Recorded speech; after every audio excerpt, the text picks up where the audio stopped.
नमस्कार मित्रांनो, कसे आहात सगळे? मस्त मजेत ना? एस क्लास एज्युकेशन बाय सुहानीमध्ये तुम्हा सर्वांचं मनापासून स्वागत आहे.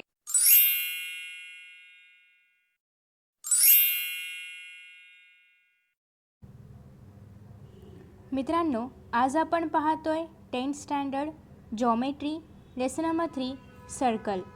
आणि सर्कल या चॅप्टरमधले आधीचे काही व्हिडिओज मी अपलोड केले होते, ज्यामध्ये आपण बेसिक कॉन्सेप्ट्स, त्याचबरोबर टँजंट थिअरम, सेकंड आणि टँजंट कशाला म्हणतात वगैरे वगैरे पाहिलेलं होतं. आणि त्याचबरोबर प्रॅक्टिस सेट 3.1चा पण व्हिडिओ अपलोड केला होता. सो आज आपण या व्हिडिओमध्ये पाहणार आहोत प्रॅक्टिस सेट 3.2च्या आधीचा जो काही बेसिक कॉन्सेप्टचा भाग आहे तर पहिल्यांदा आहे टचिंग सर्कल्स. आता टचिंग या शब्दाचा अर्थ काय होतो? एकमेकांना टच करत असलेले सर्कल्स. ओके, सो यासाठी इथे 2 ॲक्टिव्हिटीज दिलेल्या आहेत, त्या आपण रीड करणार आहोत आणि समजून घेणार आहोत, आणि मग आपण जे याच्यावरती आधारित ज्या कॉन्सेप्ट्स आहेत त्या पाहणार आहोत.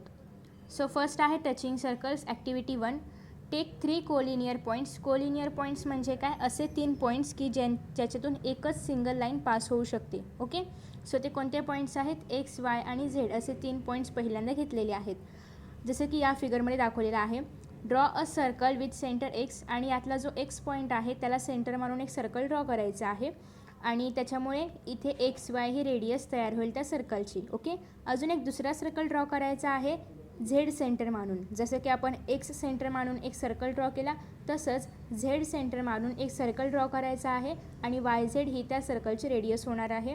Note that both the circles intersect each other at a single point Y. आणि हे लक्षात ठेवायचं आहे की दोन्ही पण सर्कल्स जे आहेत तर ते एका स्पेसिफिक पॉईंटवरती एकमेकांना टच करत किंवा इंटरसेक्ट करत आहेत, आणि तो पॉईंट आहे Y point. Okay, Y point एकाच पॉईंटवरती दोघं पण इंटरसेक्ट व्हायला पाहिजेत. ओके, त्याच्यानंतर नेक्स्ट आहे draw a line through point Y and perpendicular to segment X Z. आता एक्स झेड हे जे सेगमेंट आहे याला परपेंडिक्युलर आणि वाय पॉईंटमधून पासआउट होणारी एक लाईन आपल्याला ड्रॉ करायची आहे.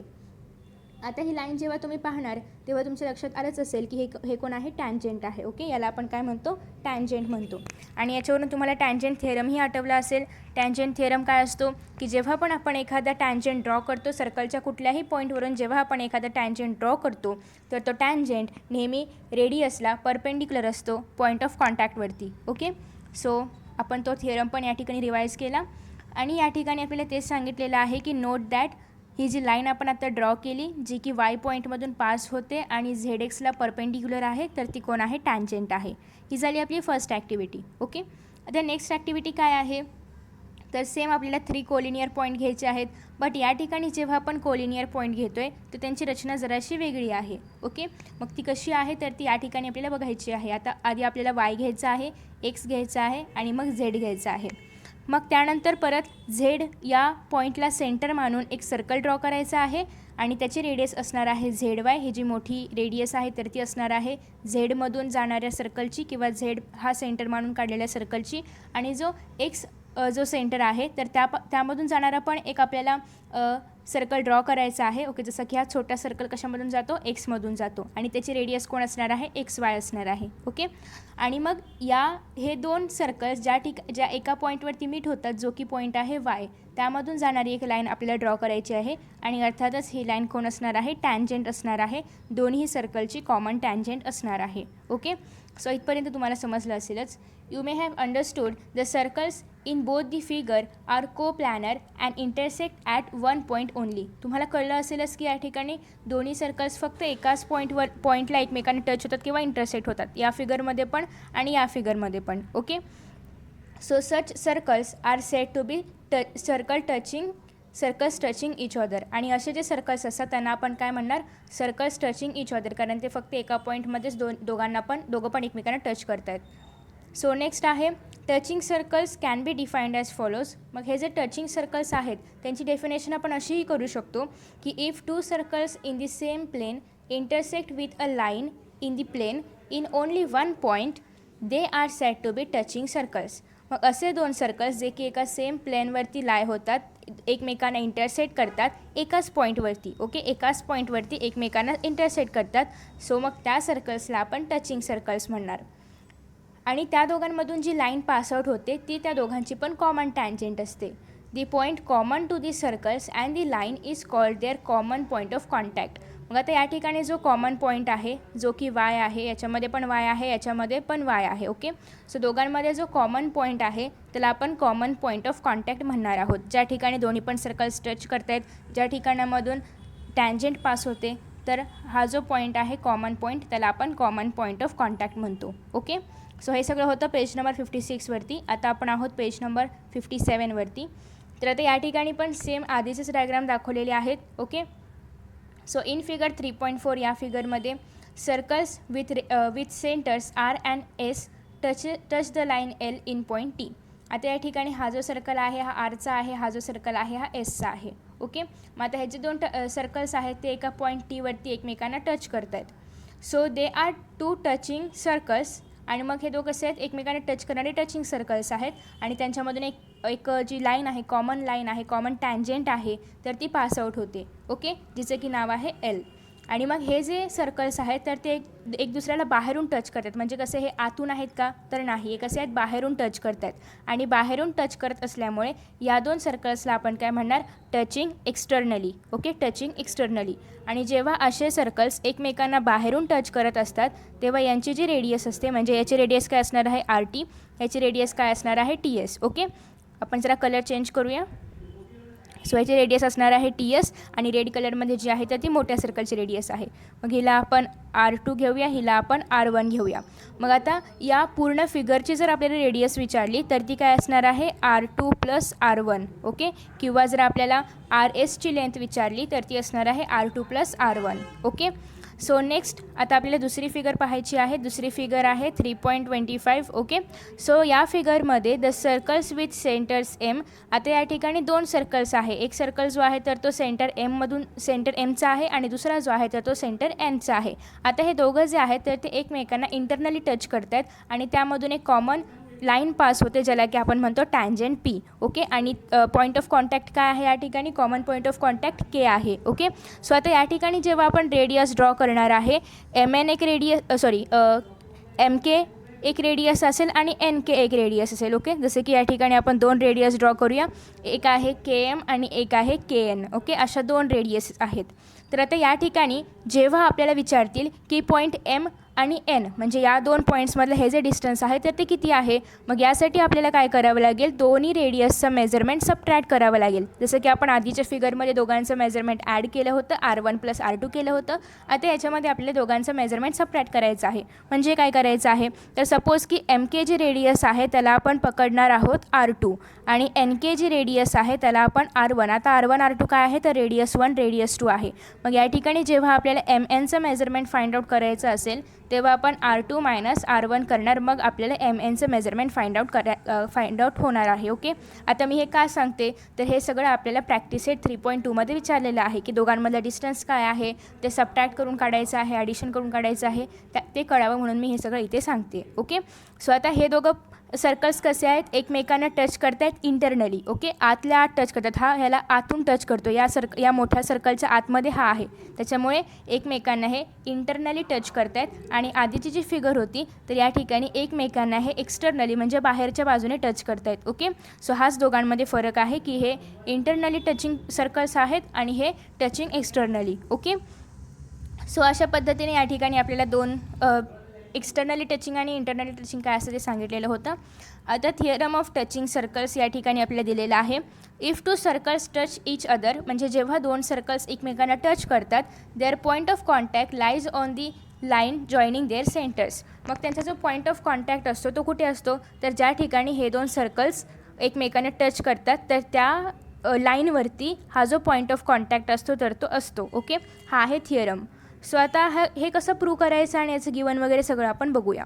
सो गिवन काय आहे, C is the point of the contact of the two circles with centres A आणि बी. आता या ठिकाणी आपण जर पाहिलं तर दोन्ही पण केसेसमध्ये म्हणजे एमध्ये पण आणि बीमध्ये पण आपण जर पाहिलं तर सी काय आहे, पॉईंट ऑफ कॉन्टॅक्ट आहे. ओके, पॉईंट ऑफ कॉन्टॅक्ट म्हणजे काय हे आता तुम्हाला माहिती असेलच. तर या दोघांमध्ये पण सी पॉईंट ऑफ कॉन्टॅक्ट आहे. सो नेक्स्ट आपण पाहूया.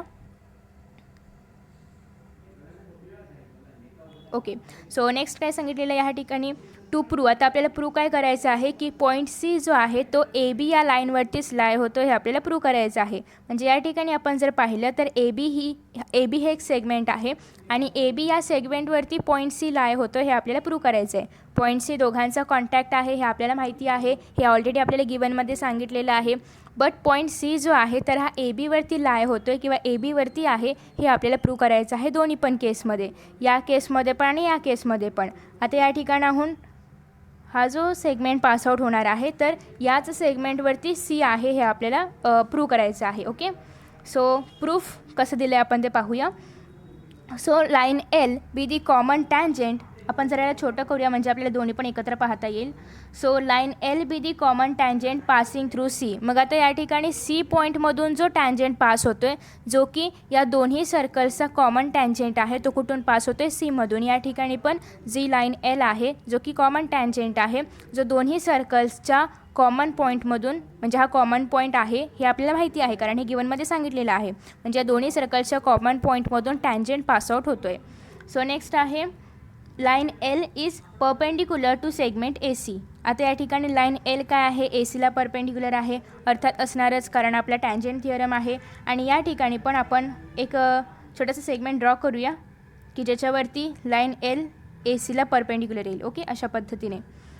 सो तुम्ही तुमच्या बुकमध्ये पण ड्रॉ करून पाहू शकता.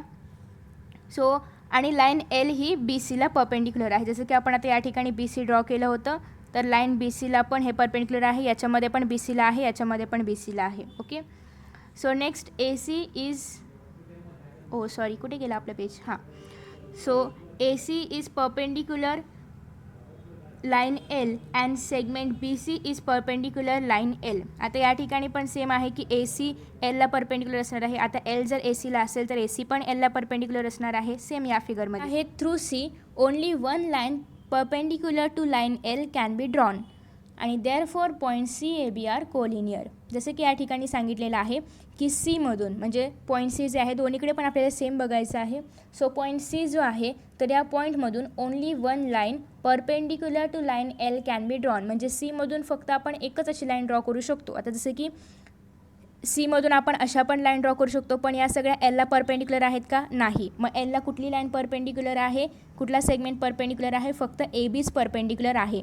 म्हणजे अशी लाईन की जी सीमधून पण जाते आणि जी एलला परपेंडिक्युलर आहे अशी कोणतं आहे, एवढीच लाईन आहे, म्हणजे फक्त ए सीच आहे. म्हणजे याचाच अर्थ या ठिकाणी ए सी आणि या ठिकाणी बी सी, मग ए सी या साईडला आहे, बी सी या साईडला आहे, म्हणजे याचा अर्थ सी जो पॉईंट आहे तर तो या दोघांवरतीच आहे. म्हणजे या ही दोघांची एकच लाईन आहे, या एकाच लाईनवरती आहे. म्हणूनच ए सी बी हे काय आहेत, कोलिनियर पॉईंट्स आहेत. म्हणजेच या ठिकाणी आपल्याला जे सांगायचं होतं ना की सी जो पॉईंट आहे तर तो ए बीवरतीच लाय होतो आहे, तर तेच आपण या ठिकाणी सांगितलेलं आहे की जर ए सी बी हे कोलिनियर पॉईंट्स आहेत तर याचा अर्थ काय होतो, अर्थातच सी हा ए बीवरती लाय होतो. ओके, सेम या फिगरमध्ये पण तसंच आहे. ओके, दोन्ही पण फिगर्सवरती सेमच आपल्याला थिअरम एकच आहे जो की प्रूव्ह करायचा होता दोन्ही फिगर्सच्या मार्फत. तर अशा पद्धतीने आपण थिअरम ऑफ टचिंग सर्कल्स पाहिलेला आहे. आय होप तुम्हाला समजलं असेल, खूप इझी आहे. आता या ठिकाणी रिमेंबर दिस म्हणून आहे ते पण आपण पाहूया. The point of contact of the touching circles lies on the line joining their centres. Okay, so point of contact म्हणजे काय, ज्या ठिकाणी दोन सर्कल्स एकमेकांना टच करतात. सपोज की आता मला सर्कल्स व्यवस्थित ड्रॉ नाही करता येणार, बट आपण सपोज करूया हे दोन सर्कल्स आहेत, हे दोन सर्कल्स एका पर्टिक्युलर पॉईंटवरती एका पर्टिक्युलर पॉईंटवरती एकमेकांना टच करतायत. ओके, या ठिकाणी पर्टिक्युलर पॉईंट आहे. सो हा जो पर्टिक्युलर पॉईंट आहे ज्याच्यावरती हे दोन सर्कल्स एकमेकांना टच करतात, so the circles lie on the line joining their centres. Okay, मग हा जो पॉईंट आहे, जो पॉईंट ऑफ कॉन्टॅक्ट आहे तर तो कशावरती लाईन होतो, या ठिकाणी सपोज या सर्कलचं सेंटर ए असेल, या सर्कलचं सेंटर बी असेल, तर या दोन सेंटर्सला जॉईन करणारी जी लाईन असते त्या लाईनवरतीच पॉईंट ऑफ कॉन्टॅक्ट लाय होतो, जो की आपण थिअरम ऑफ टचिंग सर्कल्सच्या माध्यमातून पण समजून घेतलेला आहे की या ठिकाणी जो पॉईंट ऑफ कॉन्टॅक्ट आहे तो या दोन सेंटर्सला टच करणाऱ्या लाईनवरतीच लाय होतो. नेक्स्ट आहे if the circles touch each other externally. जर सर्कल्स एकमेकांना एक्सटर्नली टच करत असतील, एक्सटर्नली म्हणजे कसं, या ठिकाणी ए फिगर ज्याप्रमाणे दाखवलेली आहे, एक्सटर्नली हे आहेत, इंटरनली हे आहेत. ओके, सो एमध्ये दाखवलेलं आहे त्याप्रमाणे. So if the circles touch each other externally distance between their centres is equal to the sum of the radii. जसं की मी आधी या ठिकाणी तुम्हाला R1 R2 करून सांगितलेलं होतं की सपोज की हे काय आहे, R1 आहे म्हणजे रेडियस 1 आहे आणि दुसरा जो रेडियस आहे तर हा आहे रेडियस 2. मग या दोघांमधला म्हणजे R2S डिस्टन्स काय असणार आहे, sum of their radius. So R1 plus R2 काय असणार आहे, R पासून Sपर्यंतचं अंतर. आणि जेव्हा दोन सर्कल्स एकमेकांना इंटरनली टच करतात तर तेव्हा त्यांच्या सेंटर्समधलं म्हणजे M आणि N मधलं अंतर काय असणार आहे, तर सपोज की आपण KM ही जी रेडियस आहे तिला आपण R2 पकडूया आणि दुसरी जी रेडियस आहे KN तिला आपण R1 पकडूया. मग M आणि N मधलं अंतर काय असणार आहे, R2 minus R1. Okay, difference between both the radius हे असणार आहे अंतर M आणि N मधलं. सो या ठिकाणी थर्ड पॉईंट तोच आहे की the distance between the centres of the circles touching internally is equal to the difference of their radii. Okay, so अशा पद्धतीने आज आपण पाहिलेलं आहे प्रॅक्टिस सेट 3.2च्या आधीचं सगळं बेसिक कॉन्सेप्ट्स, ग्रामर नाही. आणि हे जे आहे प्रॅक्टिस सेट 3.2 हे आपण नेक्स्ट व्हिडिओमध्ये पाहणार आहोत. Okay, so friends, thank you for watching this video. See you in next video.